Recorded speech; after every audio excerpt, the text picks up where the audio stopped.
What's up, tubes? Well, it's finally getting warm here in Wisconsin. That means it's time to get out here in the shop and do something.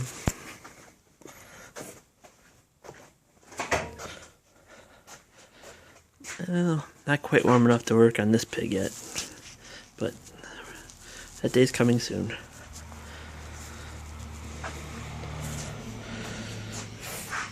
Finally had a chance to use my new track saw here, and I have to say it's lived up to expectations so far. I do have a couple of bitches about it though, but nothing too major. The first one is being that there's supposed to be clamps that go in there right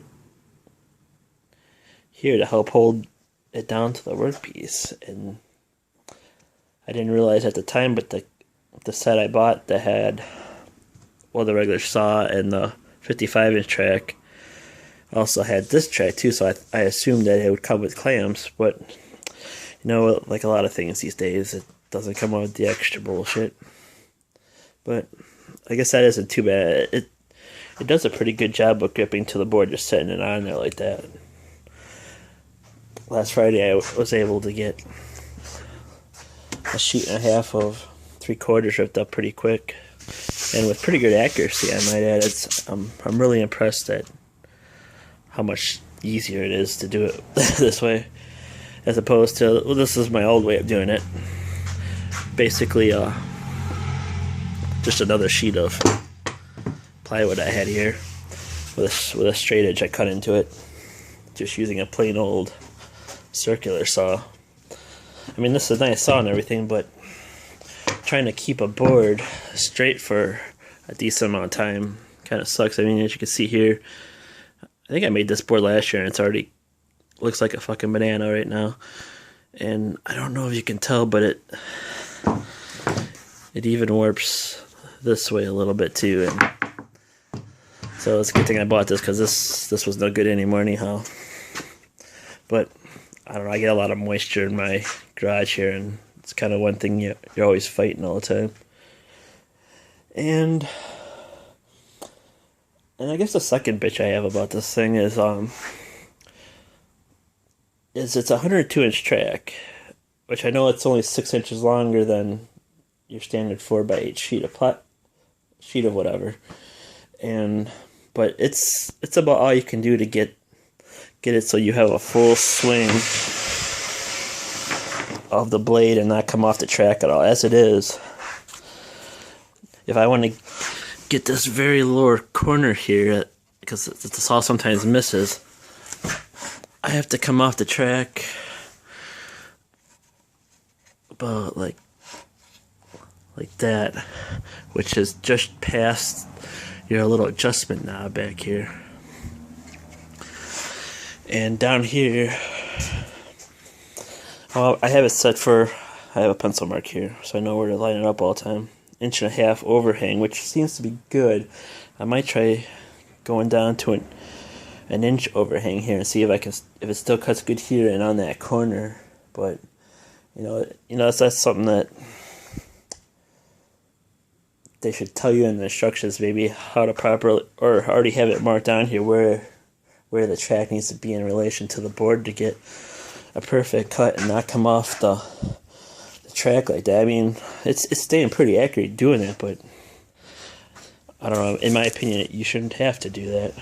And it took me 2 months to get this thing, so I ordered it from Woodcrafters, and the biggest reason why it took so long was they got the saw and the 55-inch track right away, but they were waiting forever for this 102-inch track. And what they kept telling me at the store was, nobody ever buys the long track. They always buy whatever short track comes with it, and they always make, well, I don't have a full sheet of 4x8 here, but they always make their cuts this way first.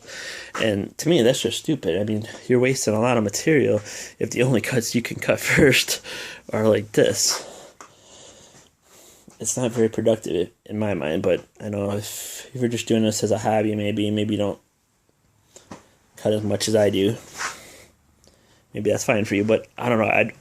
I want the ability to cut strips of 8-foot stock for whatever. And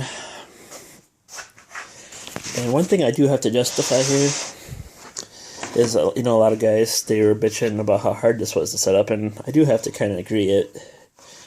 To set up your slop on your track here, which I have this pretty good, it goes right on and all, but to get it set up, it's a real fine adjustment, and it takes a lot of dinking around to get it right, but it is possible to get it real nice. So I guess those are my complaints about it, but you know, it's nothing bad. I mean, all that bad. I mean, I'm dealing with what I have here, but overall, I'm still impressed over just using a regular circular saw on a board, straight edge board, to do what I need to do. Maybe another thing I'm not quite happy with is, and I realized they probably intended to hook a vacuum up to this, which I really don't want a vacuum tube hanging off here along with the cord that you have to fight with and go down the track. But this thing puts out a lot bigger dust cloud than this, which kind of surprises me. I mean, I don't know if it's just the shape of this. It's always the same distance from the blade, so it spits it out nicely onto the board behind you. And it creates a little bit of a dust cloud, but not too bad. I mean, if you're wearing a bass cook, you should be. It's not all that bad, but this one, I don't know if it's because the blade comes down below here, but it really pumps out the dust cloud out of that hole there, and the crazies that want to do woodworking without making dust might have issues with that, but you know, it is what it is. But like I said, wear your mask and you'll be fine.